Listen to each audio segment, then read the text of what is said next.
Good afternoon, Cross Timbers. Today is Wednesday, April the 19th, 2017. I'm Markzuis Daughtery. And I'm Sydney Burns. On today's show, we take a look at Tarleton's May Fate tradition. And a former NFL player commits suicide. These stories and more coming up next on Texan TV.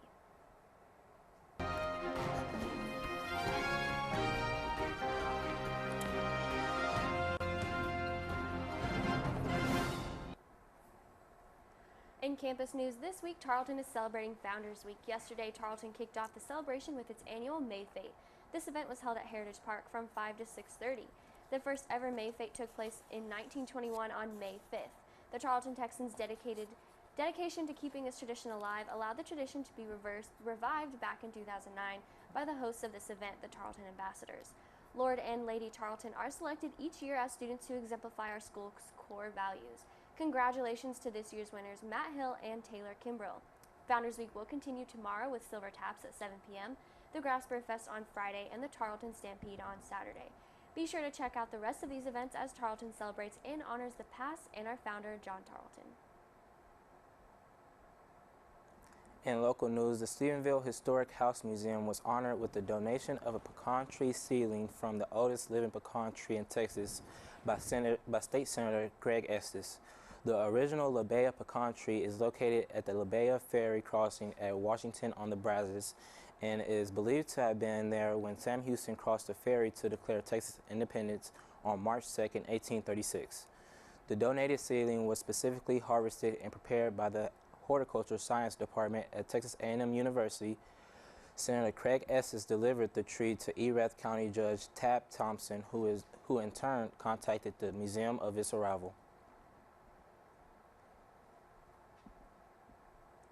And now today's Texas national and international news from the Associated Press. In Houston, a doctor saved the life of Allison Benny, a 29-year-old woman from South Carolina with congenital heart defects. She had outgrown surgical repairs that saved her life as an infant and needed new repairs. After being turned away by other doctors for surgical procedures, Dr. Huey Lynn, a doctor based in Houston, decided to take up the feat of saving this young lady and did so with the help of a 3D heart model.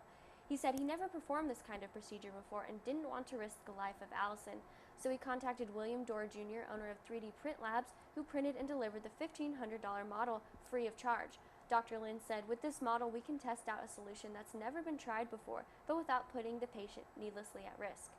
They first performed the procedure on the model and then on Allison with a successful outcome.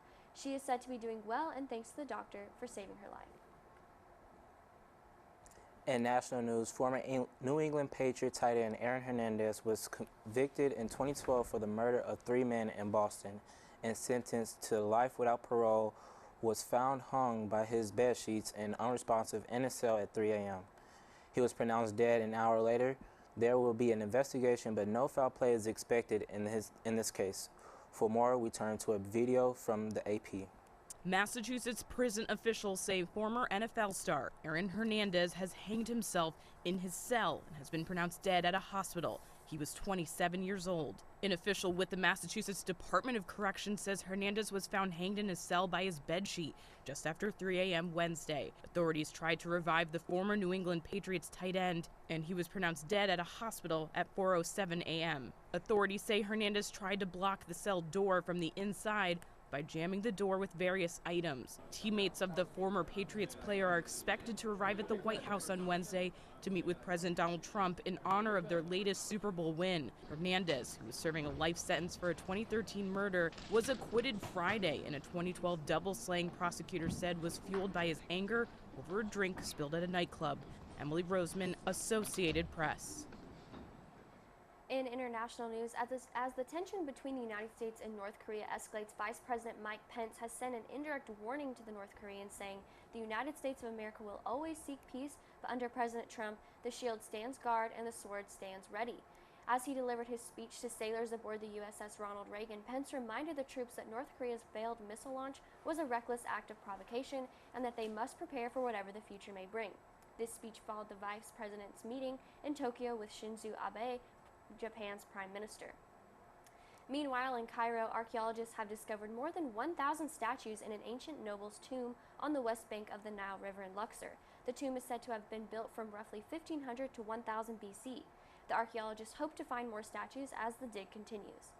For more of today's national and international news, we turn to the AP News Minute.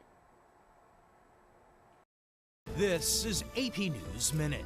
A closely watched U.S. congressional race in Georgia is heading for a runoff. Democrat Jon Ossoff will face Republican Karen Handel in June. A 39-year-old man is charged with 4 counts of murder in Fresno, California. Police say Corey Ali Muhammad, who is black, told investigators that he decided to kill white people. Vice President Mike Pence sent a warning to North Korea while speaking aboard the aircraft carrier USS Ronald Reagan in Japan. Pence said any attack with nuclear or conventional weapons will be met with an overwhelming U.S. response. And former President George H.W. Bush is being treated for pneumonia. The 92-year-old father of former President George W. Bush has been in the hospital since Friday. Matt Small, The Associated Press, with AP News Minute.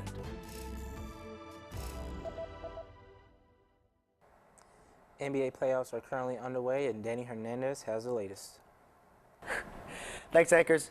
NBA playoffs are kicking off, and the East just finished up their second game of the series. Bulls have managed to stay on top, leading a 2-game series against Boston.